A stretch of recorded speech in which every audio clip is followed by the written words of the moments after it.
السلام علیکم ورحمۃ اللہ وبرکاتہ۔ محترم ناظرین، رسول اللہ صلی اللہ علیہ وسلم کا فرمان ہے لعن اللہ من لعن والدیہ، رواہ مسلم، کہ اللہ اس پر لعنت کرے جو اپنے والدین یعنی ماں باپ پر لعنت کرے۔ تو والدین پر لعنت کرنے کا مطلب انہیں شب و شتم اور جزر و توبیخ کرنا ہے۔ والدین کے سامنے ان کی کوئی بات ناگوار بھی گزری ہو تب بھی انہیں برا بھلا کہنے کی اجازت نہیں ہے، چہ جائے کہ انہیں گالی دیا جائے۔ شریعت اسلامیہ نے ان کا غایت درجہ احترام کرنے کا حکم دیا ہے، ان کی خدمت کرنے کی تاکید کی ہے، حتیٰ کہ ایسا کوئی کام نہ کرنے کی تلقین کی ہے جس کی وجہ سے اس کے ماں باپ کو کوئی دوسرا گالی دے دے۔ کہ ایک بندے کو جب کسی دوسرے سے کوئی معاملہ ہو جاتا ہے، تو میں ہو جاتی ہے، لڑائی جھگڑا ہو جاتا ہے، تو ایسی صورت میں وہ دل کھول کر کے اس کے والدین کو، اس کے باپ کو، اس کی ماں کو گالیاں بکنا شروع کر دیتا ہے اور گندی گندی گالیاں دیتا ہے، اور یہ سمجھتا ہے کہ میں اس کے والدین کو گالی دے کر کے بہت بڑا کام کر دیا، یا میں اس سے جیت گیا، یا میری عزت بڑھ گئی اور میں عزت میں اس سے برتر بن گیا۔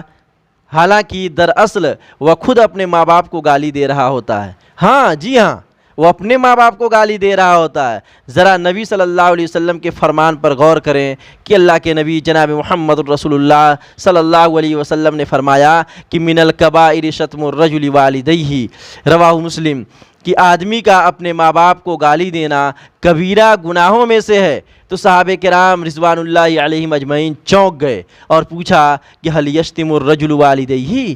کہ اللہ کے رسول کیا آدمی اپنے ماں باپ کو بھی گالی دیتا ہے؟ تو آپ صلی اللہ علیہ وسلم نے فرمایا ہاں، وہ اپنے ماں باپ کو گالی دیتا ہے، اور اس کی صورت یہ ہے کہ یسب ابا الرجل فیسب اباہ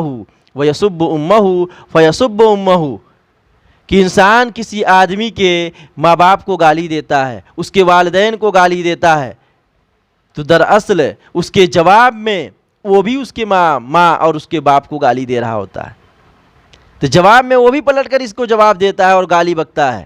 تو اس طرح سے یہ خود اپنے ماں باپ کے گالی سنوانے کا سبب بن جاتا ہے۔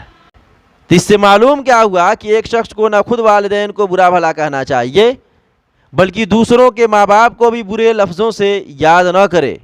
تاکہ وہ اس کے جواب میں اس کے ماں باپ کو بھی گالی نہ سننا پڑے، یا اس کے ماں باپ کو کوئی گالی نہ دے۔ اور اپنے والدین کے لیے دعا کرتے رہیں، رب ارحمہما کما ربیانی صغیرا، کہ اللہ تو ان پر رحم کر جیسے انہوں نے میرے بچپن میں مجھ پر رحم کیا۔ اللہ سے دعا ہے کہ الہ العالمین ہم تمام لوگوں کے والدین کو صحیح اور سالم رکھے، اور جن کے والدین وفات کر چکے ہیں انہیں جنت میں اعلیٰ مقام عطا فرمائے، آمین۔